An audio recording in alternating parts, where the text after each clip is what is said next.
Coucou les amis, moi c'est Sokokay. Aujourd'hui je vous retrouve pour une vidéo sur ma grossesse et mon obésité. Donc voilà, aujourd'hui je voulais vous faire la vidéo donc sur le premier trimestre. Comme je vous avais dit, moi en fait je veux parler de ma grossesse, pas dans le sens je vais faire une chaîne bébé, maman, blablabla. En fait c'est surtout que je veux vraiment partager mon expérience de femme obèse étant enceinte. Je vais séparer cette vidéo en 3 parties. D'abord je voulais vous parler des rendez-vous que j'ai eus. Deuxième partie, je vais vous parler des symptômes que j'ai eus. Et troisième partie, je vais vous parler des conseils. Tous les conseils que je peux avoir sur le premier trimestre. Donc voilà, si cette vidéo vous intéresse, je vous invite à regarder la suite. Donc voilà, c'est le moment. Je vais vous montrer mon petit bidou. À 4 mois, il est encore mou. Mais il est quand même bien ressorti. Donc voilà. Comme vous pouvez voir, ici, il est assez dur. Mais ici, c'est assez mou parce que j'ai quand même une bouée ventrale grasse ici. Mais voilà, ici, il est assez dur. Voilà pour ce qui est de mon petit bidou. Et de l'autre côté, bah, il est pareil partout. Voilà. Donc, tout d'abord, les rendez-vous que j'ai eu. Donc, le premier rendez-vous que j'ai eu, c'était là où on s'était arrêté dans ma vidéo où je vous annonce ma grossesse.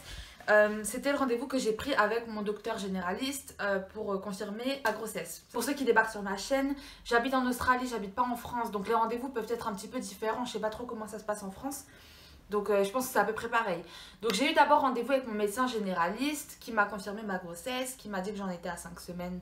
Je crois qu'on dit 5 semaines d'aménorrhée. En Australie, voilà, ils comptent ça à partir du premier jour de vos dernières règles. Donc c'est pas vraiment une grossesse quoi. C'est plus votre ovulation et tout ça. Enfin bref. J'y suis allée avec mon mari et directement le médecin était super sympa. Il nous a demandé si on voulait le garder, si c'était une bonne nouvelle ou pas. Voilà, il nous faisait des petites blagues, il était drôle, enfin bref, voilà. Un médecin super sympa au début et super marrant.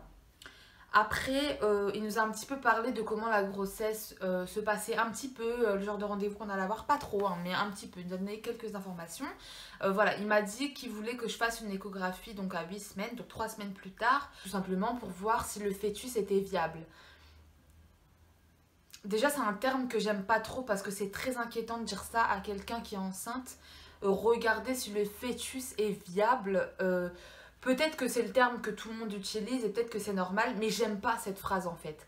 Dire que le fœtus est viable, en gros il m'a dit de pas m'emballer quoi. En gros il m'a dit voilà, t'emballes pas, on va faire l'échographie, on va regarder si en gros le fœtus il est viable ou pas. T'es enceinte mais pas vraiment, tu vois, te considère pas enceinte encore, tu vois. En gros c'est un peu comme ça qui me l'a fait comprendre et ça m'a un petit peu choquée parce que j'avais pas encore entendu parler vraiment des fausses couches, je savais pas que c'était si commun que ça. Et du coup, moi dans ma tête, une fois que t'es enceinte, c'est bon, tu te projettes 9 mois plus tard. Alors que non, en fait, les 3 premiers mois, rien n'est garanti. Et de toute façon, rien n'est jamais garanti. Mais il y a plus de risques de fausses couches. Mais moi, il me l'a pas expliqué. En fait, il m'a juste dit, on va regarder si le fœtus est viable. Et puis c'est tout. Ensuite, autre chose, c'est que voilà, il m'a pesé, il a répété mon poids 10 fois. Après, il a pris mon tour de taille, mon tour de hanche et tout ça. Mais il arrêtait pas de répéter mon poids, c'était vraiment chiant en fait. Déjà, je suis pas très fière de mon poids. Et ça m'énerve en fait qu'il le répétait mais 10 fois. Mais bref. Et après, voilà, il m'a dit voilà, t'as un IMC qui est quand même élevé. Et du coup, à cause de ton IMC qui est élevé, c'est une grossesse à très haut risque. Donc il m'avait pas dit à haut risque, il m'a dit à très haut risque. Et il l'a répété, je vous promets, pendant cette consultation au moins 5 fois. Vers la fin de la consultation en fait. Et autant au début ça m'a pas du tout inquiétée parce que j'avais déjà entendu que voilà, les grossesses chez les femmes en surpoids ou obèses pouvaient avoir des complications et blablabla. Je l'avais entendu. Mais comme il l'a dit, on me dirait que c'était obligatoire d'avoir des complications. Donc ça m'a un peu vénère. Mais par contre, mon mari, il a été choqué parce que lui, il en avait jamais entendu parler que les femmes grosses pouvaient avoir plus de problèmes à tomber enceinte ou pouvaient avoir plus de complications pendant la grossesse. Il ne le savait pas. Et du coup, le fait d'entendre grossesse à très haut risque au moins 5 fois, ça l'a affolé quoi. Je veux dire, il est sorti de là, dans la voiture, il m'a dit mais attends, j'étais pas au courant, tu m'as pas dit. Ah bon, c'est à haut risque, mais ça veut dire quoi? Que tu peux perdre le bébé, qu'il peut mourir, enfin ça veut dire quoi et tout. Il me posait des questions à moi, j'avais pas la réponse, c'était ma première grossesse, c'est pas parce que moi je suis grosse que je connais tout à l'avance quoi, non, désolé mec. Donc bref, j'ai vraiment pas aimé cette première consultation. Comme je vous ai dit, je cherchais la consultation assez sereine en fait. J'ai pas tout de suite réalisé la lourdeur de ces mots en fait, sur ma conscience. Et finalement, c'est qu'après, genre peut-être 1 ou 2 jours plus tard, que là, ces mots ont vraiment pesé sur ma conscience. Et tout ce à quoi j'ai pensé, c'est la fausse couche. Je voulais absolument pas que ça m'arrive. Je vais pas dire que j'étais déjà attachée au bébé, parce que pour moi, c'était toujours qu'un fœtus. Mais je ne voulais absolument pas qu'une expérience comme ça m'arrive, en fait, surtout pour le premier enfant. J'avais envie que tout se passe bien. Et du coup, ces mots ont pesé sur ma conscience, mais comme jamais. Je me réveillais le matin, je pensais directement fausse couche. Je me couchais le soir, je pensais fausse couche. Je regardais des vidéos sur les fausses couches, je regardais des articles, je lisais des trucs. Enfin bref, c'était abominable. Je m'inquiétais pour tout et n'importe quoi. C'était abusé. Le prochain rendez-vous, c'est l'échographie. Entre-temps, il n'y avait que 3 semaines. Le jour de l'échographie, j'étais pas du tout sereine, j'étais stressée comme jamais.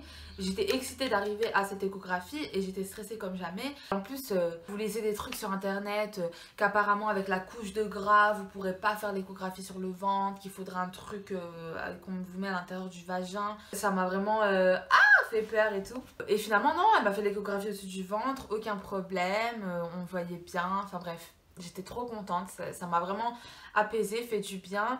Et puis là, on a entendu le petit cœur du bébé. Et tout de suite, ça a apaisé mon esprit quand j'ai entendu son petit cœur. J'ai vu que mon bébé, il était là, il grandissait bien. Ensuite, donc le rendez-vous d'après, c'était un rendez-vous avec la sage-femme. Donc c'est genre le premier rendez-vous qu'on a avec la sage-femme. Donc on a, par rapport à notre localisation, on a un hôpital qui nous est assigné, un hôpital public si vous voulez accoucher dans un hôpital public. Entre-temps, j'ai fait pas mal de prises de sang, une batterie de tests en fait. J'ai fait un frottis aussi, donc voilà. Ah oui, j'ai vu le docteur avant pour avoir mes résultats de ma prise de sang. Encore une fois, il m'a parlé 10 fois du fait que j'avais une grossesse à très haut risque à cause de mon IMC. Il me l'a dit 10 fois pendant le rendez-vous et il m'a encore stressée. Enfin bref, passons. Avec la sage-femme, ça s'est beaucoup mieux passé. Bon, déjà, je pense qu'elle a plus d'expérience avec les femmes enceintes que mon docteur. Mon docteur, je lui ai demandé quelle nourriture était interdite. Il y en a pas mal. Hein. Lui, il m'a dit rien du tout à part la papaye. Je vois pas pourquoi la papaye serait interdite, mais bon, bref. Passons. Je suis partie voir la sage-femme. Déjà, c'est pas une femme, je veux dire, très obèse, mais c'est une femme qui a de l'embonpoint. Donc, je pense qu'elle avait plus de tact avec moi, même si elle m'a quand même parlé du fait que le fait d'être obèse peut amener des complications. Mais elle m'a aussi dit que ça veut pas dire que je vais pas accoucher par voie basse. C'est fort possible que j'accouche par voie basse, c'est fort possible que je n'ai pas de complications et qu'on va juste faire attention, que malheureusement le protocole veut que je sois suivie par le docteur de l'hôpital et non pas par une sage-femme parce qu'il faut me surveiller, on va dire, de plus près au niveau des complications. Mais elle avait beaucoup plus de tact. Elle m'a posé beaucoup de questions sur ma famille, sur moi, sur mes émotions, sur comment ça se passe dans mon couple, ça fait combien de temps qu'on est ensemble, est-ce que c'était un bébé voulu. Elle a vraiment tout couvert, elle m'a parlé des classes gratuites qu'il y a dans l'hôpital que je peux faire. Elle m'a vraiment parlé de beaucoup de choses, elle a pris ma tension va très bien. Tout va bien, voilà. Elle m'a demandé de faire une autre échographie à 12 ou 13 semaines que j'ai faite. Je crois que c'est pour essayer de détecter les risques de trisomie, trucs comme ça. C'était pas une échographie obligatoire, mais moi je l'ai faite parce que voilà, moi l'échographie, entendre le cœur de mon bébé, voir mon bébé bouger, ça me fait plaisir. Hein.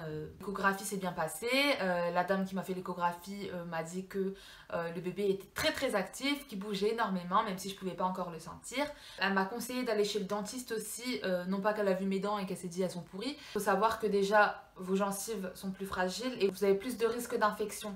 Et les infections des gencives peuvent être mauvaises, peuvent être des risques de complications pour votre bébé. Donc, je suis allée chez le dentiste qui m'a fait du coup un détartrage, qui m'a fait du bien et il m'a dit de bien faire attention à mes dents, de bien utiliser du fil dentaire tous les jours, peut-être utiliser une brosse à dents électrique, voilà, parce que mes gencives vont saigner un peu plus et quand ça saigne ça peut faire des infections. Et puis aussi je dois faire le test que je vais faire demain de glucose, donc c'est pour savoir si vous avez un diabète gestationnel.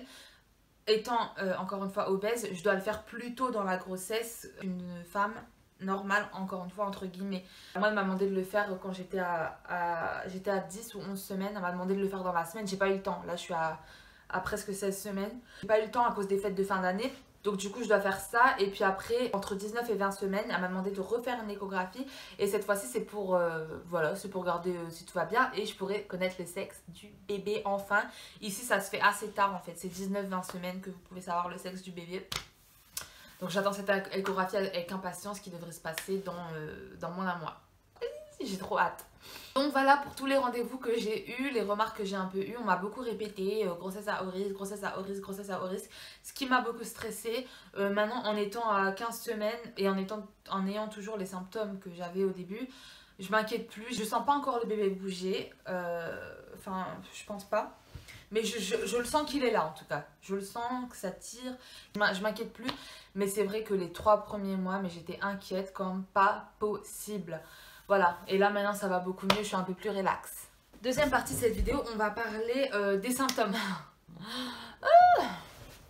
Soyons honnêtes, avant d'être moi-même enceinte, je voyais des émissions où il y a des femmes qui disaient qu'elles détestaient être enceintes, blablabla. Et moi, je comprenais pas. Je disais, mais attends, mais c'est un miracle de la vie. Ces femmes sont des ingrates. Que moi, je suis trop fière de pouvoir porter mon enfant, blablabla.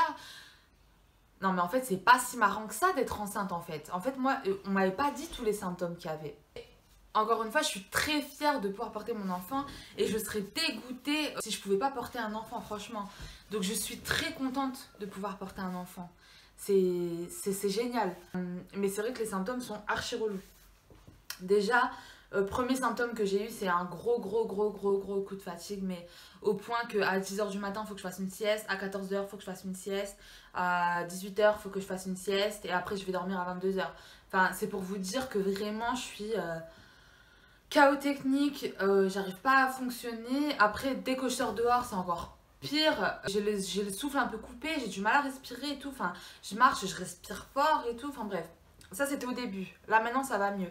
Donc quand je vous dis au début, c'était à partir du moment où je savais que j'étais enceinte. Donc à partir de la 6e semaine. Et après là, ça se calme doucement. J'ai toujours des petits coups de fatigue. Des fois, je respire encore un petit peu fort. Mais ça va mieux. Ensuite, j'ai eu la constipation. Très glamour. Moi déjà là-bas j'ai un transit qui est assez lent. Donc je vous cache pas que je suis quelqu'un de constipé dans la vie de tous les jours. Mais alors là en étant enceinte c'est encore pire. Et vu qu'en plus j'avais dans la tête fausse couche, je me disais attends, bon là ça va pas être glamour, attention. Je me disais si je pousse trop fort, est-ce que le bébé limite peut sortir le fœtus quoi. Non, non. Mais bon bref, la constipation c'est pas top.